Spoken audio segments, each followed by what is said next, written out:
کہ اب مولائے کائنات علی مرتضی کرم اللہ وجہہ کریم وہ تشریف لائے.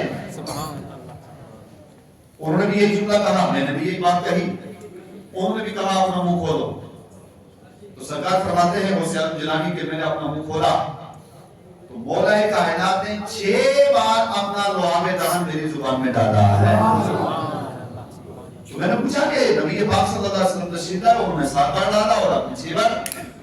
مولا کائنات نے ارشاد فرمایا کہاں آقا کہاں غلام, وہ میرے آقا ہیں, وہ سردار ہیں, وہ تاجدار ہیں, وہ محبوب عالم ہیں اور ہم ان کے امتی ہیں.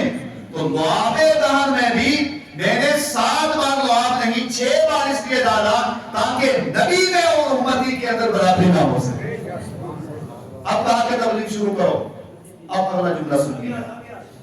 سیدنا عبد القادر جیلانی منبر پر بیٹھے, آپ کے مجمع کے اندر 2-4 لوگ نہیں ہوا کرتے تھے, آپ کی تقریر سننے کے لیے ہزاروں بلکہ لاکھوں کی تعداد کے اندر لوگ آیا کرتے تھے تقریر سننے کے لیے. اب جب آپ نے تقریر کرنا شروع کی, تقریر کرنا شروع کی تو لوگ آپ کی مجلس کے اندر آتے تھے سوالات لے کر کے. سرکار غوث اعظم جیلانی کی وسعت نظری دیکھیں آپ. ایک صاحب آئے, وہ علم نام ہمارے یہاں پڑھایا جاتا ہے, ایک علم ہے کہ یہ اسم ہے, یہ فعل ہے, یہ مشتق ہے, یہ جامد ہے, یہ اس میں تفصیل ہے, اس میں فاعل ہے, اس میں مفعول ہے وغیرہ, یہ گرامر کی باتیں ہیں. اسی طرح نحو ہے, صرف ہے. تو ایک شخص آیا ایک نحوی جملہ لے کر کے کہ میں عبد القادر جیلانی کی بارگاہ میں حل کرواؤں گا. بہرحال ان سب کا جو خلاصہ میں نے نکالا وہ یہ کہ کوئی بھی شخص آپ کی مجلس کے اندر آتا سوال لے کر کے, اس کو کہنے کی ضرورت نہیں پڑتی تھی کہ عبد القادر اس مسئلے کا حل کریں, اس مسئلے کا حل کریں, بلکہ وہ مسئلہ لے کر کے آتا اور محفل کے لاش پر بیٹھا کرتا تھا. عبد القادر سب سے آگے ہیں. جب وہ سوال لے کر کے آتا, آ کر کے بیٹھتا, غوث اعظم جیلانی اس کی طرف مخاطب ہوتے اور کہتے اے فلاں تیرا یہ سوال تو لے کر کے آیا ہے, اس کا یہ جواب ہے. وسعت نظری کا عالم یہ تھا کہ ان کی نظر زبان پر نہیں, ان کی نظر انسان کے ظاہر پر نہیں, ظاہر کے ساتھ ساتھ ان کی نظر مجلس کے اندر بیٹھنے والے لوگوں کے دلوں کے اوپر, قلوب و اذہان کے اوپر بھی ہوا کرتی. سیدنا عبد القادر جیلانی رضی اللہ عنہ, اب بات کو کلوز کریں. سیدنا عبد القادر جیلانی رضی اللہ عنہ کا مین مدعا اور مین مقصد کیا تھا؟ آپ کا مین مقصد کیا تھا؟ یہ جتنے اولیاء آئے ہیں ان سب اولیاء کا مدعا اور مقصد, سرکار غوث اعظم جیلانی 90 سال تک باحیات رہے. اس پورے عرصے کے اندر عبد القادر جیلانی علیہ الرحمہ انہوں نے جو سب سے بڑا کام کیا ہے وہ کام یہ کیا, مصطفیٰ کے دین کو زندہ کیا ہے. سنیں آپ کے زمانے کے اندر آتا ہے کہ حضرت سیدنا عبد القادر جیلانی رضی اللہ عنہ آپ ایک مرتبہ ایک جگہ تشریف لے جا رہے تھے اور آگے پہنچے تو ادھر سے ایک بزرگ آئے, بزرگ نمودار ہوئے اور وہ لاٹھی کے بل تھے. بس لگتا تھا کہ ابھی یہ بزرگ گر جائیں گے, لاٹھی ٹوٹے گی اور زمین پر گر جائیں گے. ضعیف, بالکل ضعیف طرح تھے, ایک دم نہایت کمزور بزرگ تھے. وہ لاٹھی کے بل ادھر سے عبد القادر جیلانی تشریف لے جا رہے تھے. جب عبد القادر جیلانی آگے پہنچے, ان سے ملاقات ہوئے, تو ملاقات ہونے کے بعد عبد القادر جیلانی رضی اللہ عنہ آپ نے ملاقات کی. تو جب تک ملاقات نہیں کی تھی تب تک وہ بالکل تر و تازہ تھے, اور جو ہی عبد القادر جیلانی نے ملاقات, جب تک ملاقات نہیں کی وہ بالکل ضعیف تھے, بالکل نادان ضعیف تھے, گرنے والے تھے. جب عبد القادر جیلانی نے فقط ہاتھ ملایا تو وہ جو بالکل ضعیف تھے وہ بالکل تر و تازہ ہو کر کے اپنی باڈی کے اوپر کھڑے ہو گئے. بولو زور سے, بالکل تر و تازہ, ایک دم جوان. اب یہ حیرت کی بات ہے میر صاحب کہ ابھی ایک شخص بالکل ضعیف اور سیکنڈوں میں تر و تازہ.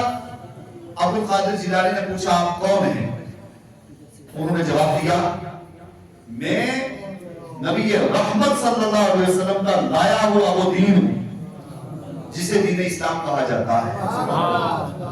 اور آج اس کیفیت اور اسٹیج پر پہنچ چکا کہ اگر آپ تشریف نہ لاتے تو تھوڑی دیر اور رہتی میں ختم ہو جاتا, لیکن اللہ نے آپ کو بھیج دیا ہے, آپ کے ذریعے سے اللہ تعالیٰ نے دین اسلام کو دوبارہ زندہ فرما دیا. اولیاء کا جو اصل مقصد ہے, مشن ہے, وہ مشن بینک بیلنس نہیں ہے, وہ مشن مرید جمع کرنا نہیں ہے, وہ مشن میوے, غلے, لباس اور پیسہ اور اس کے بعد دولت جمع کرنا ہرگز مشن نہیں ہے. اولیاء کا مشن فقط یہ ہے کہ اس قوم کو جو مصطفیٰ سے کٹ گئی ہے, اس قوم کو جو مذہب سے کٹ گئی ہے, اس قوم کو جو شریعت مصطفی سے کٹ گئی ہے, اس کو کرامت دکھا کر, کمال دکھا کر, عروج دکھا کر, بلندی دکھا کر, پردے ہٹا کر, سارے مناظر دکھا کر کے اس ٹوٹی ہوئی قوم کو دوبارہ مصطفیٰ جان رحمت سے جوڑ دینا. یہ اولیاء کا مشن رہا ہے, آج تک ان کا یہی مشن رہا. ورنہ اگر بینک بیلنس جمع کرنا ہوتا تو عبد القادر جیلانی کے مقابلے کے اندر روئے زمین پر کوئی نہیں آیا ہے ان کے بعد سے لے کر صبح قیامت تک کروڑوں کی پراپرٹی جمع کر سکتے تھے.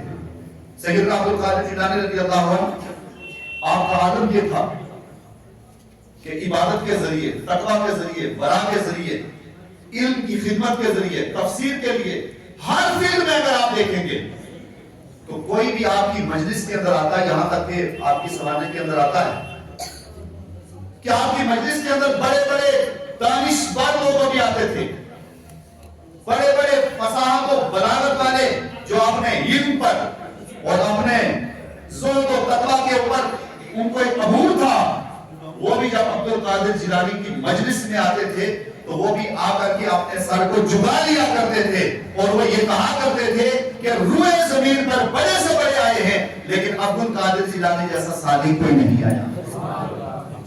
حضرت سیدنا عبد القادر جیلانی رضی اللہ عنہ, پھر اللہ تعالیٰ نے آپ کو مقام دیا اور وہ عروج دیا کہ ایک وقت ایسا بھی آیا کہ سیدنا عبد القادر جیلانی رضی اللہ عنہ, جب انسان عروج و بلندی حاصل کرتا ہے تو پھر اللہ بہت اونچا مقام دیتا ہے اس کو, لیکن پہلے امتحان ہوتا ہے اس کا, پھر اس کے بعد اللہ بلندی دیتا ہے. ایک وقت پھر وہ بھی آیا کہ عبد القادر جیلانی نے بغداد سے کھڑے ہو کر کے ارشاد فرمایا تھا, قدمی حاضی علی رقبۃ کل ولی اللہ.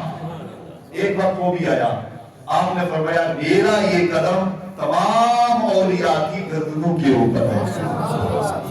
پھر وہ وقت بھی آیا خواجہ معین الدین اجمیری خراسان کے اندر, باقی بڑے بڑے اولیاء جہاں بھی تھے تو تاریخ و روایت کے اندر آتا ہے کہ جب عبد القادر جیلانی نے بغداد سے یہ اعلان کیا, سب کے سب اولیاء نے, قیامت تک آنے والے اور جتنے بھی تھے سب کے سب نے عالم ارواح میں, باقی اپنے جہاں جہاں تھے, جہاں بھی تھے, ان سب نے اپنے سروں کو نیچے کیا اور ارشاد فرمایا, اے عبد القادر گردن ہی نہیں, یہ ہمارا سر, یہ ہماری آنکھیں, یہ ہماری زبان, اے عبد القادر جہاں آپ چاہو رکھو قدم ہو سے آج.